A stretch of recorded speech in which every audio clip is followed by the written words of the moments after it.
নমস্কাৰ বিশেষ সংবাদৰ সৈতে ষ্টুডিঅ'ত মই সুশীল পাটোৱাৰী। ৰাজ্যত সাংবাদিকক আক্ৰমণৰ ঘটনা এতিয়া তেনে এক সাধাৰণ ঘটনা হৈ পৰিছে। সাধাৰণ জনতাৰ পৰা প্ৰশাসনিক বিষয়ালৈ মন্দিৰৰ ঘণ্টাৰ দৰে সকলোৱে সাংবাদিকক এতিয়া ব্যৱহাৰ কৰে। ৰাজনৈতিক নেতাই তুচ্ছ তাচ্ছিল্য কৰি সমাজত বহুৱা সাজে সাংবাদিকক। এনেবোৰ কামৰ বাবে আমি সাংবাদিকবোৰ ঘাইকৈ জগৰীয়া। সমগ্ৰ সাংবাদিক সমূহীয়াভাৱে জগৰীয়া হৈ পৰে একাংশ সাংবাদিক নামধাৰী লোকৰ বাবে। ৰাজনৈতিক নেতা, প্ৰশাসনিক বিষয়া বা আৰক্ষী আদিক ওচৰত পালেই এনে সাংবাদিকৰ কবচ পিন্ধাসকলে ছাৰেই বুলিম নে প্ৰভুৱেই বুলিম বুলি এক অৱস্থাৰ সৃষ্টি হয়। সুবিধা পালেই ফটো এখন উঠি ফেচবুকত দিবলৈ তেওঁলোকে নাপাহৰে। বিহু পূজাৰ আগমুহূৰ্তত সেইসকল সাংবাদিক নামধাৰীয়ে মন্ত্ৰী বিধায়ক বিষয়াৰ ঘৰত নমতা অতিথি হৈ উপস্থিত হয়। আৰু এয়া বাস্তৱ।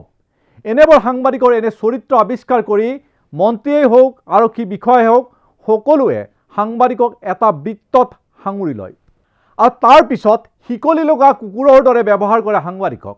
সেয়ে কোনোবা নিৰ্দোষী সাংবাদিকৰ বিৰুদ্ধে হোৱা যিকোনো চৰকাৰী আক্ৰমণৰ বিৰুদ্ধে সাংবাদিকে কেতিয়াও একত্ৰিতভাৱে যুঁজ দিব নোৱাৰে।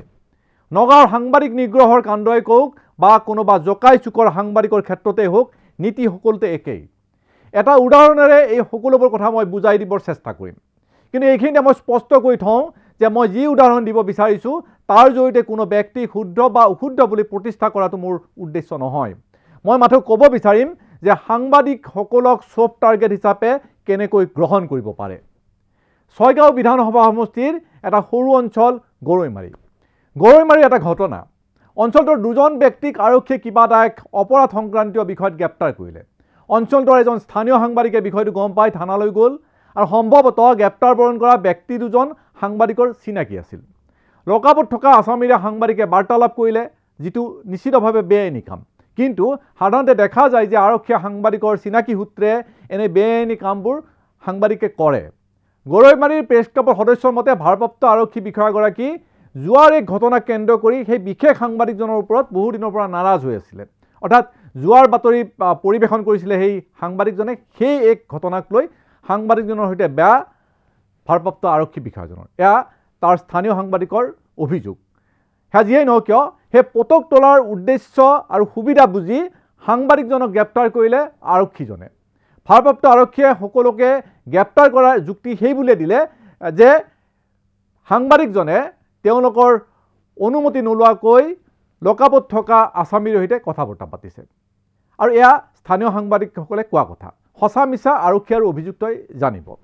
কাণ্ডটো সংঘটিত হৈছিল ৩ জানুৱাৰীত, কিন্তু পিছদিনাখন অভিযোগৰ ধাৰা সলনি হ'ল। অৰ্থাৎ ৪ জানুৱাৰীত থানাৰ এজন গৃহৰক্ষী বাহিনীৰ জোৱানে এটা বিশেষ গোচৰ দিলে থানাত। আৰু সেই গোচৰত তেওঁ ক'লে যে তেওঁক সাংবাদিকজনে মাৰধৰ কৰি গুৰুতৰভাৱে জখম কৰিছে ৩ তাৰিখে। লগতে সেই সাংবাদিকজনে মাৰধৰ কৰাৰ উপৰিও তেওঁক প্ৰাণে মৰাৰ ভাবুকিও দিছে। এই ধৰণৰ এক অভিযোগ সেই আৰক্ষী জোৱানজনে, সেই গৃহৰক্ষী জোৱানজনে থানাত দিলে। এনেকৈ মাৰপিট কৰি সাংবাদিকজনে লকআপৰ আছামীৰ সৈতে কথা পতা বুলিও এজাহাৰত তেওঁ উল্লেখ কৰিলে। গৃহৰক্ষী জোৱানজনৰ এনে লিখিত অভিযোগ পোৱাৰ পিছত থানাই গোচৰ লৈ সাংবাদিকজনক গ্ৰেপ্তাৰ কৰিলে। এয়া স্বাভাৱিক। কৰ্তব্যৰ সময়ত আৰক্ষীক মাৰপিট তথা চৰকাৰী কামত বাধা দিয়া হেতুকে সাংবাদিকজনৰ ওপৰত জামিনবিহীন ৩৫৩ ধাৰা লগোৱা হ'ল আৰু তেখেতক গ্ৰেপ্তাৰ কৰা হ'ল। কোন সঁচা কোন মিছা আমি ক'বলৈ নাযাওঁ, কিন্তু অতি দৃষ্টিকটু বিষয় কেইটামান মই উল্লেখ কৰিব বিচাৰিছোঁ। গৃহৰক্ষী জোৱানজনে থানাত এজাহাৰ দিছিল ৪ জানুৱাৰীত আৰু আৰক্ষীয়ে গৃহৰক্ষী জোৱানৰ অভিযোগৰ ভিত্তিত ৩৫৩ ধাৰাৰ অধীনত সাংবাদিকজনক গ্ৰেপ্তাৰ কৰিলে ৩ জানুৱাৰীত। মন কৰক, ৪ জানুৱাৰীত এজাহাৰ দিয়া হৈছিল, গ্ৰেপ্তাৰ কৰা হৈছে এদিন পূৰ্বে। অৰ্থাৎ এজাহাৰ লাভ কৰাৰ এদিন আগত গ্ৰেপ্তাৰ কৰিলে সাংবাদিকজনক। কাৰণ এৰেষ্ট ৱাৰেণ্টত সেই তাৰিখ স্পষ্টভাৱে উল্লেখ আছে। আমি জনাত গ্ৰেপ্তাৰৰ ধাৰা নিৰ্ধাৰণ কৰা হয় এজাহাৰৰ অভিযোগৰ ভিত্তিত। কি ধাৰা লগোৱা হ'ব, এজাহাৰত লিখা কথাৰ ওপৰত ভিত্তি কৰি ধাৰা নিৰ্ধাৰণ কৰা হয়। আৰু যদি সেয়াই হয় তেনেহ'লে ৪ জানুৱাৰীৰ এজাহাৰৰ অভিযোগৰ ভিত্তিত ৩ জানুৱাৰীত কেনেকৈ ধাৰা বহুৱালে গৰৈমাৰী আৰক্ষীয়ে। আনহাতে সাংবাদিকৰ মাজত গুৰুতৰভাৱে আঘাতপ্ৰাপ্ত গৃহৰক্ষী জোৱানজনে পূৰ্বৰ দৰে কোনো আঘাতৰ চিন নোলোৱাকৈ কাম কৰিয়েই থাকিল। ইয়াৰ পিছৰ কাহিনী শুনিলে আৰু আমোদ পাব। ভাৰপ্ৰাপ্ত আৰক্ষী বিষয়াৰে সুসম্পৰ্ক থকা এজন সাংবাদিকে ৪ জানুৱাৰীত গ্ৰেপ্তাৰ হোৱা সাংবাদিকৰ ফটোসহ ডাঙৰ এটা বাতৰি প্ৰকাশ কৰিলে কাকতখনত।